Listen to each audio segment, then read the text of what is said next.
1,00,000 మంది శివభక్తులతో కలిసి మహారుద్రాక్ష పూజలో పాల్గొనండి. వెంటనే కాల్ చేసి మీ పేరును నమోదు చేసుకోండి. నమస్తే భారతి గారు. నమస్తే రాధా. భారతి గారు, మామూలుగా డేటింగ్ బాగా వింటూ ఉంటాం అనమాట. బ్రేక్ఫాస్ట్, లంచ్, డిన్నర్ ఎలాగో డేటింగ్ కూడా ప్రతి ఒక్కరికి అవసరం అయిపోయింది అనమాట. మనం కపుల్ విషయంలో తీసుకుంటే అది ఇంకా మీరు ఎప్పుడు ఒకటే మాట అంటారు, రాధా కపుల్ అంటే భార్యాభర్తలే కాదు, ఇప్పుడున్న కాలంలో పార్ట్నర్స్. అది సూపర్. అయితే ఏమైపోతుందంటే చాలా మంది అమ్మాయిలు మేము మోసపోతున్నాం, మమ్మల్ని మోసం చేశాడు, నన్ను వాడుకొని వదిలేశాడు. కొంతమంది అయితే నాకు అసలు ఆ అబ్బాయి గురించి ఏమీ తెలియదు, నేను బ్లైండ్గా నమ్మాను. ఇక కొంతమంది అయితే నేను కన్సీవ్ అయ్యాను, ఇప్పుడు నా పరిస్థితి ఏంటి, పెళ్లి చేసుకుంటానని చెప్పి వెళ్ళిపోయిన పర్సన్ ఇప్పటి వరకు నాకు రెస్పాన్స్ ఇవ్వట్లే, నా ఫోన్ స్విచ్ ఆఫ్ చేశారు. ఇంకొంతమంది ఉంటారు, నన్ను ఇక్కడ ఒక రూమ్ తీసుకొని మళ్ళీ మీ ఇంట్లో మెల్లగా చెప్పి మళ్ళా ఇక్కడ మిస్టేక్ అంతా ఎవరిదంటారు, ఆ అబ్బాయిదా ఈ అమ్మాయిదా? అబ్బాయిది మోసం చేయాలనే ఇంటెన్షన్ మొదటి నుంచి కనిపిస్తుంది, కానీ భ్రమలో ఉన్న ఆడపిల్లలదే అంట నేను. మేబీ అందరూ ఒప్పుకోకపోవచ్చు కానీ పచ్చి కానీ నిజం అదే. ఇనిషియల్ గా first day, second day, third day, చలో 1 వీక్ 1 మంత్ తర్వాత అయినా వాళ్ళకి సంబంధించిన వివరాలు అసలు మీకేమి చెప్పట్లేదా? అంటే వాళ్ళ అమ్మా నాన్న ఎవరు, వాళ్ళు ఏం చేస్తారు, వాళ్ళ కుటుంబం ఎక్కడ, వాళ్ళ ఇంటి అడ్రస్ ఏంటి, తనకి సిబ్లింగ్స్ ఎంతమంది ఉన్నారు, వాళ్ళ నాన్నగారు ఏం చేస్తారు, వాళ్ళ అమ్మగారు ఏం చేస్తారు, వాళ్ళ సిబ్లింగ్స్ ఏం చదువుకుంటున్నారు, తన క్లోజ్ సర్కిల్ ఎవరు, ఫ్రెండ్స్లో తన రిలేటివ్స్ ఎవరు, నమ్మకస్తులైన అట్లీస్ట్ వీటన్నిటి గురించి ఏం మాట్లాడకుండా ఊరికే వచ్చి నువ్వే నా ప్రపంచం, నువ్వే నా లోకం అని చేతిలో చేసుకొని ఇద్దరు కలిసి కూర్చుని ఏదో తినేసో ఒక సినిమా చూసేసో యువతలకు వచ్చేస్తూ ఉన్నంత కాలం ఆడపిల్లలు అనుమానించవలసిందే.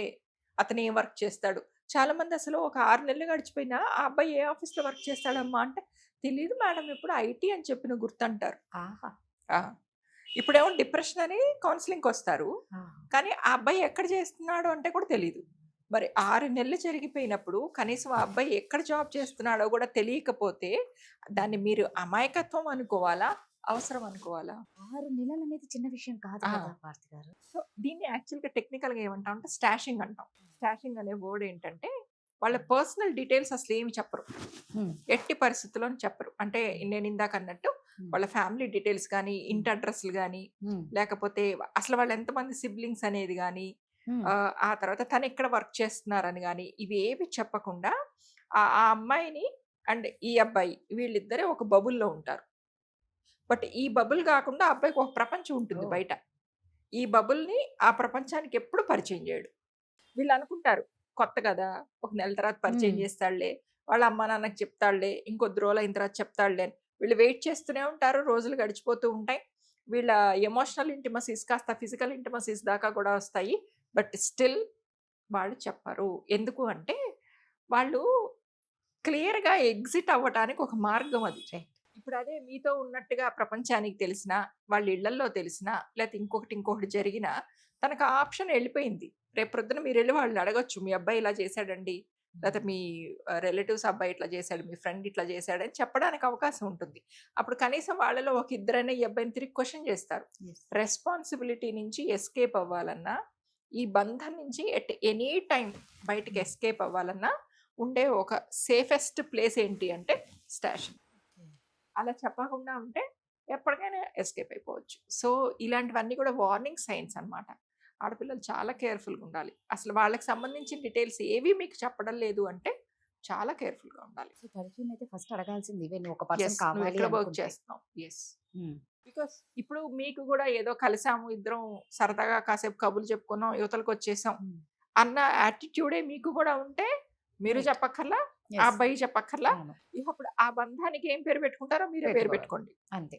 అవును. అలా కాకుండా నేను ఈ బాండ్ లో సీరియస్ గా తీసుకుంటున్నాను, దీన్ని ముందుకు తీసుకెళ్లే ఆలోచన నాకుంది, దీన్ని నేను పెళ్లి దాకా ఊహించుకుంటున్నాను అని గనక ఆడపిల్లలు అనుకుంటే మాత్రం కంపల్సరీ వాళ్ళ డీటెయిల్స్ మీకు తెలియాలి, మీ డీటెయిల్స్ వాళ్ళకి చెప్పాలి. మ్యూచువల్ గా ఉండాలి ఆ రెస్పెక్ట్.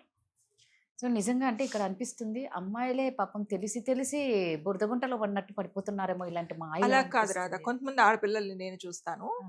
ఎలాగో అంటే అబ్బాయిల్ని ఏటీఎం మెషిన్ లాగా వాడుకుంటారు. రైట్, అవును, అమ్మ చాలా మంది సో ఉన్నారు దీనికి సార్. అందరు ఆడపిల్లల్ని ఒక జనరలైజ్డ్ కేటగిరీ చేయడానికి చేయడానికి లేదు, లేదు. రైట్. అలాగే అందరు అబ్బాయిల్ని జనరలైజ్డ్ అవును. కేటగిరీ చేయడానికి లేదు. ఇప్పుడు నా కౌన్సిలింగ్ సెషన్ లో మ్మ్. అబ్బాయిలు కూడా వచ్చి కూర్చుంటారు. ఎట్లాగా మేడం నేను ఇచ్చినంత తన కార్డు కూడా ఆ పిల్ల దగ్గరే ఉంటుంది, షాపింగ్లు చేస్తుంది.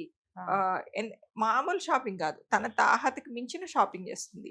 హ్యాండ్ బ్యాగ్స్ ఏంటి, చెప్పులు ఏంటి, ప్రతిదీ బ్రాండెడే, మామూలుగా కాదు.